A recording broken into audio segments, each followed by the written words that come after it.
Hello everybody. Bugün bizning mavzuyimiz alfabet, ya'ni alifbo.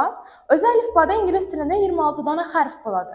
Ulardan 5 tanasi unli harflar, ya'ni qaysi unli harflar desa A, E, I va uchinchisi I, to'rtinchisi O, beshinchisi esa U. Shu 5 dona unli harflar bor ingliz tilida va qolgan hamma 21 tasi undosh harfga kiradi. Hattoki Y ham undosh harf hisoblanadi. Va bularni o'qilishi yozilishidan farq etadi. Ya'ni o'qilishini yanında go'kna bilan yozib qo'yibman.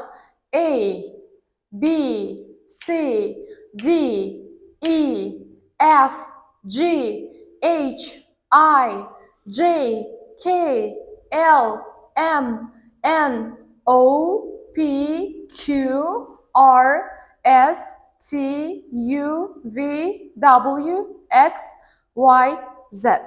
Ya'ni bu 26 dona harf bizlarga nechun kerak bo'lishi mumkin? Ingliz tilida spelling degan narsa bo'ladi. Ya'ni inglizda qiynalishi mumkin. Bizning adimizni aytsak vaqtida, bo'lmasa nomini tushunmagan vaqtida can you spell it deb gapiradilar. Ya'ni spell aytsak vaqtlaringizda shu so'zni sizga harfma-harf aytib berishingiz kerak. Shu vaqtda shu harflar sizga yordam beradi. Bu degani bu faqatgina birinchi sinf uchun yo bo'lmasa kichkina yoshdagi bolalar uchun kerak narsa emas. Alifbo ingliz tilida eng muhim narsalardan birisi hisoblanadi. Va bu harflarning hammasini o'zini roli bo'ladi-da. Misol uchun men adim Maftuna. Maftunani nechta deb spell atamiz desa, Maftuna, to'g'rimi? Inglizcha tushunmasligi mumkin. M A F keyin ishada T U N A deb spell atib qo'yishimiz kerak. Shu vaqtda bizga alifbo yordam berishi mumkin. Va ingliz tilida salgina muammoli harflar bo'ladi. Misol uchun odamlar adashtiradi bu narsani. Bizda C bilan S harfini adashtirishlari mumkin. Ya'ni ikkisi bir-biriga o'xshaydi. Misol uchun birov C desa S ni yozib beradi, S desa birov C ni yozib beradi. Yo'q. Oy shaklindagi C deb o'qiladi. Ilonni shaklindagi esa S deb o'qiladi. Keyin U bilan Y ni adashtirishlari mumkin.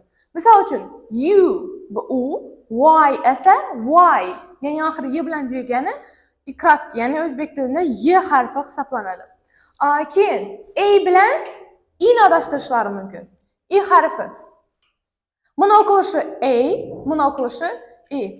Lug'atda 26 dona harf bo'ladi, 5 tasi unli, 21 tasi undosh harf hisoblanadi. Va shular roundupning birinchi uniti, ya'ni sizlar bilishlaringiz kerak bo'lgan, yodlab qo'yishlaringiz kerak bo'lgan alifbo. Hammasini yodlash kerak. Bularni iloji boricha, misol uchun ismlaringizni, o'zlaringizni ismlaringizni, boshqalarning ismlarini spell etishni o'rganish kerak. Misol uchun Bonu ismi nechta deb spell aytiladi desa, o'zlaringiz o'tirib turib B O N U deb turib spell etib qo'yishlaringiz kerak bo'ladi. Va bu